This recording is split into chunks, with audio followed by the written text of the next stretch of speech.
সালাম আলাইকুম। আপার ক্ষমতা কতটুকু? এই মুহূর্তে বাংলাদেশের রাজনীতিতে কার্যত আপার ক্ষমতা নিয়ে নানান প্রশ্ন থাকলেও ভারতে বসে শেখ হাসিনা বাংলাদেশকে কতটুকু নাড়াচাড়া করতে পারেন এ নিয়ে মানুষের মনে অনেক প্রশ্ন আছে। তবে সাম্প্রতিক সময়ে একটা বক্তব্যকে কেন্দ্র করে অনেকে মনে করছেন যে ভাই, যদি ভারতে বৈশা পশ্চিমবঙ্গের রাজনীতিতে শেখ হাসিনাই তুল কালাম কাণ্ড ঘটাইতে পারে তাহলে। আসসালামু আলাইকুম, সবাই কেমন আছেন? আশা করি ভালো আছেন। আপনারা সবাই ভিডিওর শুরুতে ভিডিওর কিছু অংশ বিশেষ দেখে বুঝতে পেরেছেন ভিডিওটা কতটা গুরুত্বপূর্ণ। তাই আর বেশি কথা না বাড়িয়ে চলুন আমরা মূল আলোচনায় চলে যাচ্ছি। তার আগে সবাইকে রিকোয়েস্ট করব, যারা আমাদের চ্যানেলে নতুন আছেন প্লিজ সবাই সাবস্ক্রাইব করে সাথে থাকুন। চলুন ভিডিওটা দেখি। সালাম আলাইকুম। আপার ক্ষমতা কতটুকু? এই মুহূর্তে বাংলাদেশের রাজনীতিতে কার্যত আপার ক্ষমতা নিয়ে নানান প্রশ্ন থাকলেও ভারতে বসে শেখ হাসিনা বাংলাদেশকে কতটুকু নাড়াচাড়া করতে পারেন এ নিয়ে মানুষের মনে অনেক প্রশ্ন আছে। তবে সাম্প্রতিক সময়ে একটা বক্তব্যকে কেন্দ্র করে অনেকে মনে করছেন যে ভাই, যদি ভারতে বৈশা পশ্চিমবঙ্গের রাজনীতিতে শেখ হাসিনাই তুল কালাম কাণ্ড ঘটাইতে পারে তাহলে বাংলাদেশের রাজনীতিতে কি আগামী দিনে শেখ হাসিনা কোন রকম প্রভাব ভূমিকা রাখতে পারবেন অথবা বাংলাদেশের ক্ষমতার মসনদেও কোনো পরিবর্তন আনতে পারবেন কিনা? প্রশ্ন কেন? প্রশ্ন হচ্ছে, শেখ হাসিনার পরামর্শে ভারতের রাজনীতিতে একটা হুলস্থুল কাণ্ড ঘটছে। তো কি কাণ্ড ঘটছে আপনারা সকলেই জানেন। পশ্চিমবঙ্গ বা কলকাতায় রাজনৈতিক ক্ষমতার একটা পরিবর্তন ঘটছে। দীর্ঘ কয়েক বছর যাবৎ, সম্ভবত 1 থেকে 1.5 যুগ যাবৎ ক্ষমতা ছিলেন মমতা দিদি। তো সাম্প্রতিক সময়ে নির্বাচনে এই আসনটাকে বিজেপি দীর্ঘদিন যাবৎ টার্গেট করছিল। আর হয় কি যে ধরেন, একজন শাসক যখন কন্টিনিউ শাসন করেন তখন তার শাসনামল নিয়ে মানুষের মধ্যে প্রশ্ন ওঠে, মানুষের মধ্যে নানান ধরনের পারসেপশন তৈরি হয়, তার খারাপ জিনিসগুলাই কিন্তু সামনে আসা শুরু হয়। তো সেই কারণে মমতা দিদি ভালো অর্জনও আছে, খারাপ অর্জনও আছে, সবকিছু মিলিয়ে তিনি ক্ষমতা হারিয়েছেন। এখন তিনি ক্ষমতা হারানোর পর সেখানে ক্ষমতা পাইল কে? পশ্চিমবঙ্গে খুবই আলোচিত এমনকি আওয়ামী লীগের খুবই মিত্র ক্যারেক্টার হিসেবে পরিচিত ডক্টর ইউনূস সরকারকে, যে সুদি ইউনূস, জঙ্গি ইউনূস নানান ধরনের তকমা দিতেন, যিনি বলতেন যে 2 গ্যারেজ 2 প্লেন দিয়া যুদ্ধ বিমান পাঠালে কি হবে, এরকম শুভেন্দু। হ্যাঁ, কম বেশি জানেন সবাই। আমাদের আলোচনার জায়গাটা কোনটা? এই যে শুভেন্দু পশ্চিমবঙ্গের ক্ষমতার কেন্দ্রে বসলেন বা চেয়ারে বসলেন, এর পিছনে কি পশ্চিমবঙ্গের জনগণ ভোট দিছে নাকি এখানে ইলেকশন মেকানিজম বা ইঞ্জিনিয়ারিং ঘটছে? আমাদের বাংলাদেশের একজন প্রথিতযশা রাজনীতিবিদ ডক্টর কর্নেল অলি আহমেদ, তবে তিনি মাঝে মাঝে এমন উদ্ভট উদ্ভট কথা বলেন, আমার নিজের কাছে একটু আশ্চর্য লাগে। আজকে যে কথাটা তিনি বলছেন, আমার কাছে মনে হয়েছে যে রাজনীতিবিদ হইলে হয় কি, যে যায় লঙ্কা সেই হয় রাবণ। তো তিনি কি বললেন? শেখ হাসিনার পরামর্শে ভারতের রাজনীতি সরকার পরিবর্তন হয় কেন? শেখ হাসিনার পরামর্শে ভোট ইঞ্জিনিয়ারিং এর মাধ্যমে ভারতের পশ্চিমবঙ্গের ক্ষমতায় শুভেন্দু অধিকারীকে বসানো হয়েছে। আমাদের লিবারেল ডেমোক্রেটিক পার্টির চেয়ারম্যান এবং সাবেক মন্ত্রী ডক্টর কর্নেল অলি আহমদ তিনি এমন বিস্ফোরক মন্তব্য করেছেন। তিনি বলছেন, কিছুদিন আগে পশ্চিমবঙ্গে নির্বাচন হয়েছে, সেখানে বাংলাদেশ থেকে দীক্ষিত হয়ে এবং শেখ হাসিনার পরামর্শে ভোট ইঞ্জিনিয়ারিং করে মমতাকে হারিয়ে শুভেন্দু অধিকারীকে ক্ষমতায় বসানো হয়েছে।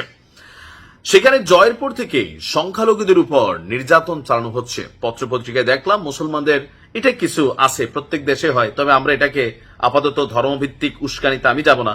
আমার কাছে মনে হয় কি যে ধরেন, কোন দেশে যখন এই ধরনের ঘটনা ঘটে, ইলেকশনের পরে প্রত্যেকটা জায়গাতে আফটার ইলেকশন একটা রিয়েকশন হয়। বাংলাদেশে হয়েছে না, সরকার পরিবর্তনের পর শত শত মানুষ এই দেশে মারা গেছে, লুটপাট হয়েছে, ভাঙচুর হয়েছে। যেই সরকারি ক্ষমতায় আসুক এমন কিছু কর্মকাণ্ড কিন্তু ঘটে। সো নির্বাচন পরবর্তী ক্ষমতার পালাবদলের এই সময়কালে যেই সহিংস ঘটনাগুলো ঘটে, সেটাকে ধর্মীয় ভিত্তিক ট্যাগিং করে আমার কাছে মনে হয় না যেটাকে ধর্মভিত্তিক। যে কর্নেল অলি আহমেদ তিনিও বাংলাদেশের মানুষের পালস বোঝেন, যে ভারত বিরোধী কথা বলা, তারপরে ধরেন ধর্ম নিয়ে একটু উস্কানি দিলে এই জাতির মধ্যে আমরা যারা হালকা আবাল আছি তারা আবার লাফাইয়া পড়ব। পশ্চিমবঙ্গে এখন যেটা হচ্ছে সেটা হচ্ছে, মমতার অনুসারী যারা আছেন তারা মাইর খাচ্ছেন, দৌড়ের উপর আছেন, পালাই গেছেন। যারা ক্ষমতায় আসছে তারা দৌড়াদৌড়ি করবে। আর বিজেপি এমনিতে একটু উগ্রবাদী দল হিসাবে আমি সবসময় বলি, আমি বিজেপির সাপোর্টার না, কিন্তু ওই ইস্যুগুলোকে এখন ধর্মভিত্তিক ট্যাগ দিয়া কর্নেল অলি আহমদ যেটা বুঝাতে চাইছেন সেটাও কিন্তু সঠিক না। তিনিও এখানে ধর্মভিত্তিক একটা ডায়লগ মাইরা দিচ্ছেন এখানে, আর প্রথমটা মারছেন যে শেখ হাসিনা ইঞ্জিনিয়ারিং মেকানিজম করছে, এই করছে সেই করছে। আমার কাছে টোটালি মনে হয়েছে এটা একটা ফাওয়াল আপ ছাড়া আর কিছুই না। তো যাই হোক, এটা হচ্ছে পলিটিক্যাল যারা ক্যারেক্টার আছেন তারা যে নিজেরাও কি বলেন আমার মনে হয় নিজেরাও মাঝে মাঝে বোঝেন না। তো এই মুহূর্তে ভারতের ক্ষমতায় পালাবদল একটা স্টেটের রাজনীতিতে সরকার পরিবর্তনের খেলায় শেখ হাসিনার এই ক্ষমতা আছে, এটা আসলে কি কোনো পাগল ছাড়া এই মুহূর্তে কেউ বিশ্বাস করবে? জীবনও বিশ্বাস করবে না, এটা আমি 100% শিওর, যেটা জীবনে কেউ বিশ্বাস করবে না। তো যাই হোক, আমরা আমাদের রাজনীতিবিদদের বলবো কি, ভাই দেখেন অনেকটা শ্রদ্ধার জায়গায় ছিলেন, এখন আস্তে ধীরে আপনারা এমন এমন কথা বলেন না যে জনগণের কাছে হাস্যকর প্রাণীতে পরিণত হন। আপনাদের প্রতি মানুষের রেসপেক্টের জায়গাটা অন্যরকম। পলিটিক্যাল বিরোধিতা হবে, কিন্তু এই ধরনের বিরোধিতা আসলে কতটুকু যৌক্তিক? ভালো থাকুন, আসসালামু আলাইকুম। সালাম আলাইকুম। নাসির, ক্রিকেটার নাসির এবং তামিমার নিউজগুলো একসময় আমি যখন করতাম, আমার একটা ভিডিও সম্ভবত 1,20,00,000 মানুষ নাসির তামিমার এই নিউজটা দেখেছিলেন, আর প্রত্যেকটা ভিডিও 20-30 লক্ষ 40 লক্ষ মানুষ দেখেছেন। তো এটা একটা মার্কেট ডিমান্ড আছে। দীর্ঘদিন আমরা কথা বলেছিলাম বিষয় নিয়ে, আমরাও একটা লড়াই লড়েছিলাম। কার পক্ষে? রাকিবের পক্ষে। একজনকে তালাক দিয়ে আপনি আরেকজনকে বিয়ে করবেন আইনের চোখে, সমাজের চোখে, এটা সিস্টেম আছে। আপনার যদি কাউকে ভালো না লাগে, জীবন সঙ্গী যদি খারাপ হয়ে থাকে, তাকে তালাক দিবেন, ইসলাম সিদ্ধ আছে, আপনি অন্য কাউকে বিয়ে করবেন। তবে আগের স্বামীকে ডিভোর্স না দিয়া বা অন্যের বউ যিনি আছেন তাকে ডিভোর্স না করাইয়া নিজের বউ বানানোর যে খেলাটা, এই খেলায় ক্রিকেটার নাসির এবং তামিমার দীর্ঘ আইনি লড়াই শেষে, আর যিনি আইনজীবী আসলেন আমার ইশরাত আপা, ব্যক্তিগতভাবে ওনার সাথে আমার অনেক কথা হয়, সুপ্রিম কোর্টের আইনজীবী, এবং কি ক্রিকেটার নাসির এবং তামিমার মামলাটা রাকিবের পক্ষে তিনি লড়াই করছেন যেন একটা সুনিশ্চিত একটা শাস্তি হয় বা সর্বোচ্চ লেভেলে একটা শাস্তি হয়। তো ইশরাত আপা আমার আগে বলতেন, আমি বলতাম যে আপা দেখেন এটা আসলে কি ওই লেভেলে গিয়ে কোনো কিছু হবে? তো তিনি বলতেন যে নাইম ভাই আপনি একটু দেখেন, এটা আসলে একটা ভালো রায় আসবে।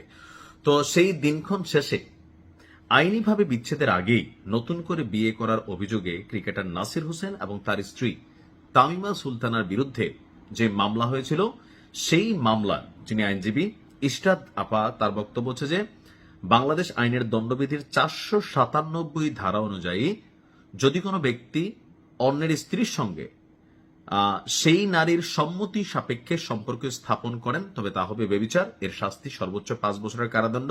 এছাড়া 498 ধারায় আরো 2 বছরের সাজার বিধান রয়েছে, অর্থাৎ আদালত চাইলে তাকে 7 বছরের সাজা দিতে পারেন। তো এই যে দীর্ঘ চলমান কত কিছু আইলো গেল, এই মামলা ঝুলা রইল, আগামী 10ই জুন এই মামলার রায় হতে যাচ্ছে। এখন ইশরাত আপার বক্তব্য যে এই মামলায় অভিযোগ প্রমাণিত হবে শতভাগ নিশ্চিত, আর ক্রিকেটার নাসিরের 7 বছরের কারাদণ্ড হতে যাচ্ছে। এর পাশাপাশি একই দণ্ডে দণ্ডিত হতে পারে তার স্ত্রী তামিমা সুলতানাও। এখন রায় জজ সাহেব 10 তারিখ কি দিবে আমরা কি আগে থেকে জানি না, তবে যিনি এই মামলার আইনজীবী, তো ইশরাত, তার বক্তব্যটা আজকে গণমাধ্যমে আমি দেখলাম যে গত 6 মে এটা নিয়ে একটা শুনানি হয়েছিল। বাংলাদেশে তো অনেক ইস্যুর এই বিষয়গুলো হয়তো এতটা আলোচিত না। তো আপনার আগামী 10ই জুন যেই রায়টা হবে এই তারিখটা ঠিক করেছেন ঢাকা চিফ মেট্রোপলিটন ম্যাজিস্ট্রেট আদালতের যিনি বিচারক আছেন। তো শুনানিতে নাসির তামিমার সর্বোচ্চ শাস্তি প্রার্থনা করেছেন আইনজীবী এবং বাদীপক্ষ। অন্যদিকে নাসির তামিমার যে আইনজীবী তারা নিজেদেরকে নিরপরাধ দাবি করেছেন। তো এখন আইনজীবী ইশরাতের যার বক্তব্য যে না, এখন এই মুহূর্তে তার এই রায়টা হওয়ার সম্ভাবনাই সবচেয়ে বেশি। তবে রায় 10 জুন আমাদের সম্মানিত যিনি বিচারক আছেন তিনি দিবেন। 2021 সালের 30 সেপ্টেম্বর যে মামলা হয়েছে, গত 5 বছর আমরা এটা নিয়ে একের পর এক ধারাবাহিক আপডেট দিয়েছি। তো আমার ধারণা যে আগামী 10ই জুন আমাদের যিনি সম্মানিত বিচারক আছেন তিনি 7 বছর না দিলেও একটা সাজা কিন্তু হবে নাসিরের। যদিও তাদের এখন একটা ফুটফুটে বাচ্চাও আছে। রাকিব তার নিজের জীবন শুরু করছে কিনা জানি না। রাকিবের একটা মেয়ে ছিল তুবা, রাকিবের সাথে আমার বেশ কয়েকবার কথা হয়েছে যখন এই নিউজগুলো আমরা করতাম। তো সবকিছু মিলিয়ে দেখা যাক 10ই জুন কি হয়। তবে আইনজীবী ইশরাতের বক্তব্য 7 বছরের সাজা নাসিরের হবে। এখন এটা জজ সাহেবের ইস্যু, তিনি 2 বছরও দিতে পারেন, 5 বছরও দিতে পারেন, বাট সর্বোচ্চ সাজা হবে। ভালো থাকুন, আসসালামু আলাইকুম।